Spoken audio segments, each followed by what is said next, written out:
Assalamualaikum warahmatullahi wabarakatuh.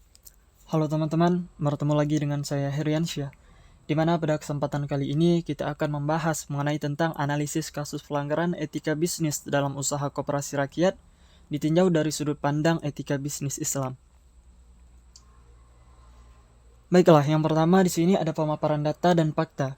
Berita ini diambil pada Jumat 27 Januari tahun 2023 mengenai tentang koperasi yang beri pinjaman bunga mencekik disidak Diskumdak Kota Batu.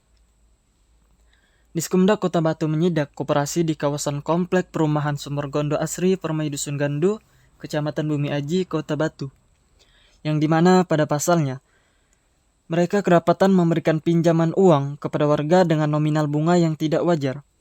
Mendapati laporan warga melalui DPRD Kota Batu Komisi B, yang dimana persoalan terhadap orang yang minjam ke koperasi simpan pinjam yang menjadi keluhan adalah bunganya yang terlalu tinggi, yakni mencapai hingga 30%.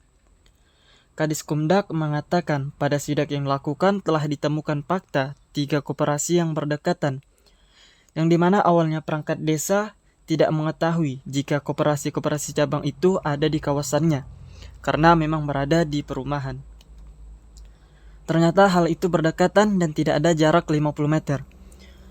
Yang dimana hal ini menjadi sebuah pernyataan, karena kalau koperasi sebenarnya tidak begitu. Dalam kasus ini, keanehannya juga ditemukan pada bisnis koperasi-koperasi tersebut, lantaran ada debt collector dalam pengurusan koperasi cabang tersebut.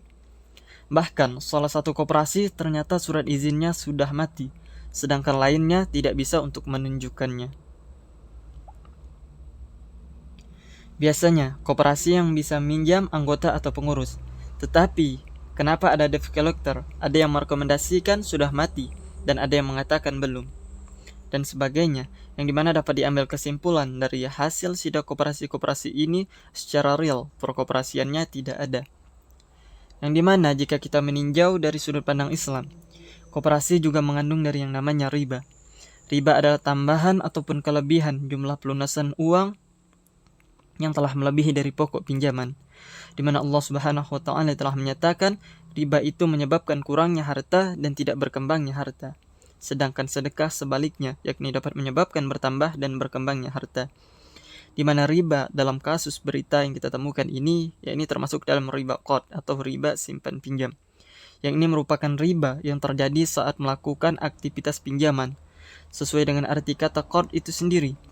Tentu tidak semua pinjaman merupakan riba qard.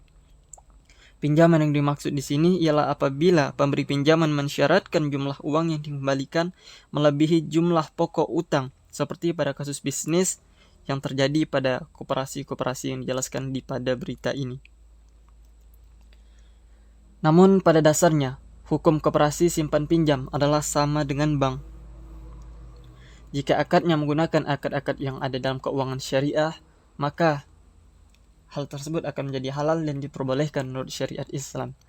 Tetapi jika menggunakan akad konvensional seperti pada bisnis usaha koperasi-koperasi yang telah dijelaskan dalam berita ini, yang telah kita ketahui bersama bahwa memang menetapkan bunga sebesar 30%, yang mana menetapkan bunga ini termasuk dalam riba, yang maka hukumnya adalah haram dan dilarang dalam syariat Islam. Adapun untuk penyebab terjadinya pelanggaran, jika dilihat dari sudut pandang etika bisnis Islam, pelanggaran pada usaha bisnis koperasi rakyat tersebut disebabkan karena adanya riba akibat dari bunga pinjaman tersebut. Koperasi konvensional memperlakukan sistem kredit atau meminjam produk bagi para nasabah. Nasabah yang meminjam dana atau barang harus mengalihkannya beserta dengan bunga pinjaman di waktu yang sudah disepakati. Yang dimana dari kasus berita ini, dari pinjaman tersebut, yakni bunganya telah mencapai 30%. Yang dimana hal tersebut tentu saja sangat meresahkan dan juga mencekik rakyat yang susahan.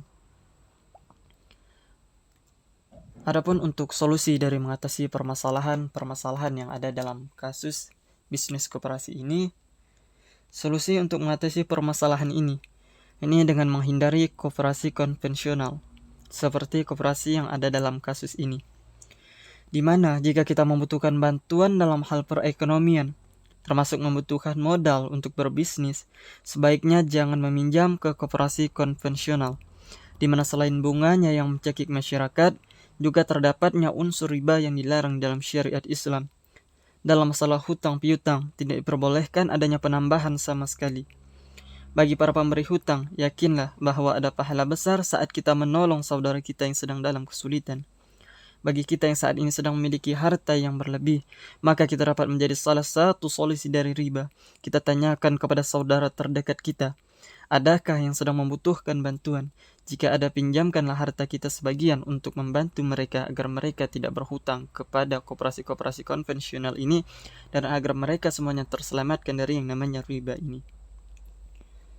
Hutang piutang termasuk sosial untuk tolong-menolong, bukan untuk bisnis dan mendapatkan keuntungan. Bagi seseorang sekarang ini sedang membutuhkan uang, maka tanyakan pada diri pribadi, apakah membutuhkan uang karena kesulitan sesuatu yang pokok dalam hidup kita? Jika iya, maka janganlah pergi ke tempat yang mereka membisniskan pinjaman uang seperti pada koperasi-koperasi ini, karena hal tersebut akan adanya riba, di mana pasti permasalahan hidup tidak akan selesai, malah akan bertambah parah akibat dari adanya riba ini. Maka solusi terbaik bagi seorang muslim yang memiliki masalah dalam keuangan adalah bangun di sepertiga malam, kemudian berdoa kepada Allah Subhanahu wa taala dengan sebenar-benarnya. Kita akui dosa yang telah kita lakukan, kemudian bermohon diri untuk permasalahan-permasalahan terhadap persoalan-persoalan yang telah kita hadapi saat ini.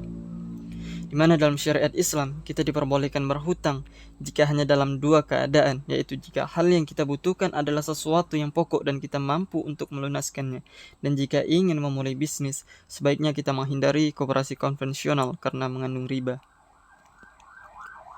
Berdasarkan dari kasus ini, maka sebaiknya bagi para masyarakat ataupun teman-teman sekalian menghindari dari namanya koperasi-koperasi konvensional ini, karena koperasi-koperasi ini menimbulkan adanya bunga, yang dimana bunga itu dapat mencekik masyarakat.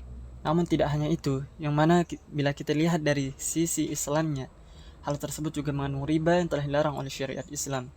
Maka sebaiknya kita untuk menghindari dari koperasi-koperasi konvensional ini. Ketika kita ingin memulai suatu bisnis ataupun ingin mengembangkan bisnis kita, maka carilah jalan yang terbaik, yang sebaiknya menghindari dari yang namanya riba ini. Baiklah teman-teman, mungkin cukup sekian pembahasan terkait analisis kasus pelanggaran etika bisnis yang dilihat dari sudut pandang etika bisnis Islam. Sekian dari saya. Wassalamualaikum warahmatullahi wabarakatuh.